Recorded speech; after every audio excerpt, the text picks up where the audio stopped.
Menteri Pertahanan Prabowo Subianto menerima pangkat Jenderal Kehormatan dari Presiden Jokowi pada Rabu 20 Februari kemarin.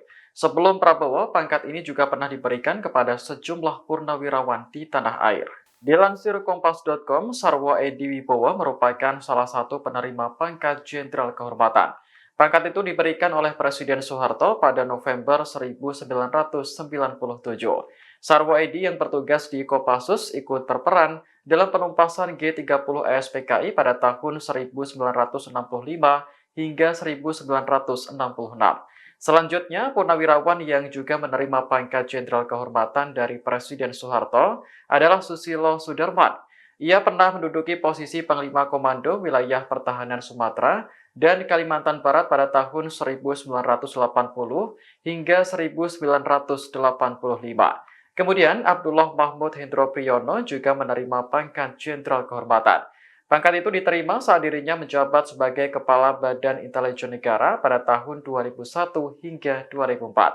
Selanjutnya, dua tokoh dari Kopassus yakni Agung Gumelar dan Luhut Binsar Panjaitan juga ikut menerima pangkat Jenderal Kehormatan. Keduanya menerima pangkat itu di era Presiden keempat RI Abdurrahman Wahid atau Gus Dur. Kemudian ada Hari Soebarno yang menerima pangkat Jenderal Kehormatan di era Presiden Megawati Soekarno Putri.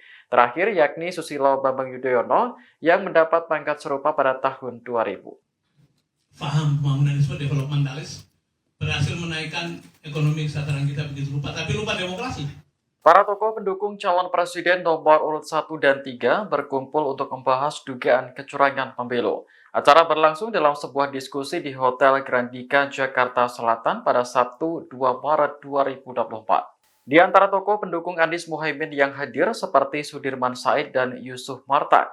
Sementara tokoh pendukung Ganjar Mahfud ada Sandriati Moniaga dan Eros Jarot.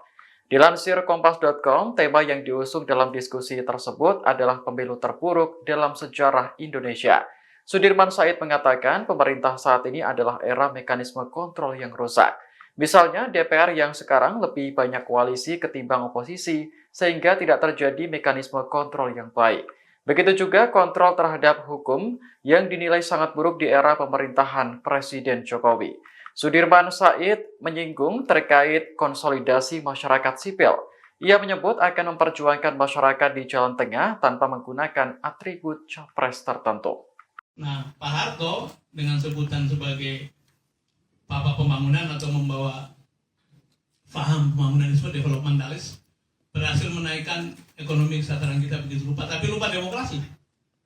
Maka 198 muncul kesadaran baru, kesadaran berdemokrasi. Sebetulnya secara siklus ini kita sedang mengalami sesuatu yang baik, tapi di tangan orang yang masuk ke dalam kekuasaan yang disebut sebagai orang biasa tapi masuk ke dalam demokrasi, memperoleh posisi paling tinggi, ini kelihatannya seperti tidak tahan, barangkali karena biasanya itu, sehingga tidak paham bahwa mana kekuasaan itu bukan hanya soal diskresi tapi juga soal tanggung jawab, bahwa yang berkuasa betul memperoleh keleluasaan sehingga bisa berbuat apa saja, tapi ada tanggung jawab juga yang kemudian sekarang sedang dalam ujian.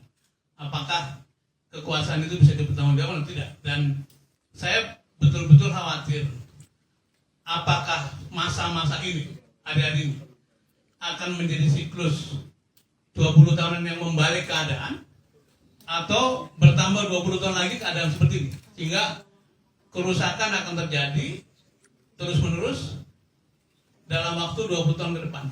Ini satu etikat yang sangat buruk yang akan membuat kita makin terjerembab, yang saya sebut tadi bisa.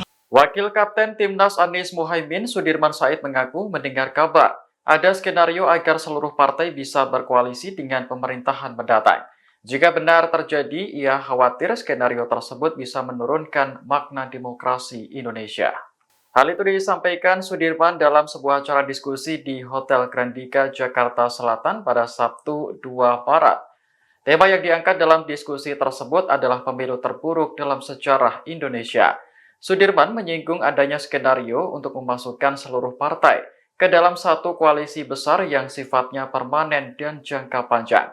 Menurutnya, skenario ini merupakan itikat buruk yang dapat merusak demokrasi.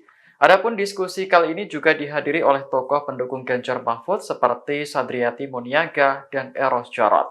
Selain membahas dugaan kecurangan pemilu, para tokoh juga menyoroti mekanisme kontrol pemerintah yang buruk. Katanya di bisik-bisik di luar, sudah ada yang membuat skenario bahwa keadaan ini akan berlangsung selama 20-25 tahun.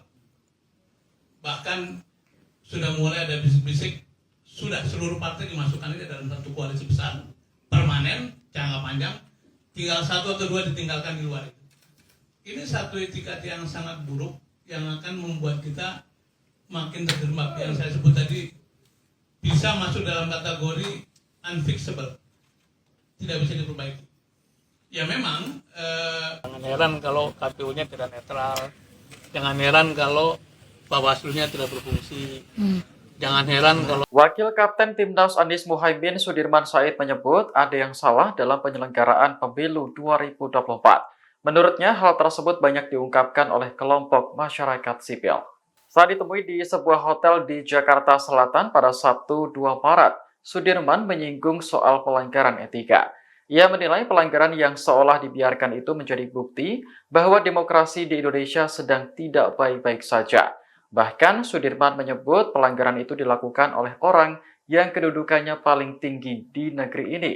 Oleh karena itu, ia meminta semua pihak agar tak heran jika melihat lembaga-lembaga negara tidak netral, mulai dari aparat, KPU, Bawaslu, hingga Mahkamah Konstitusi. Sudirman mencontohkan lembaga-lembaga tersebut berpihak pada salah satu paslon. saya kira itu sudah diungkap oleh banyak sekali forum, jadi saya tidak ingin berkomentar lagi karena terlalu banyak tanda-tanda atau gejala-gejala bahwa memang ada yang salah dari penyelenggaraan pemilu ini. Dan sekali lagi, itu hanya satu bukti bahwa dari hulunya memang sudah sebenarnya tidak baik-baik saja, karena begitu konstitusi dilanggar, undang-undang dilanggar, etika dilanggar oleh orang yang paling tinggi kedudukannya di negara ini, yang kejadian berikutnya hanya konsekuensi saja gitu. Jadi jangan heran kalau aparat keamanan tidak netral, jangan heran kalau KPU-nya tidak netral, jangan heran kalau Bawaslu-nya tidak berfungsi, jangan heran kalau MK-nya nanti berpihak pada satu paslon. Ini hanya ikutan saja. Download Tribun X sekarang, menghadirkan lokal menjadi Indonesia.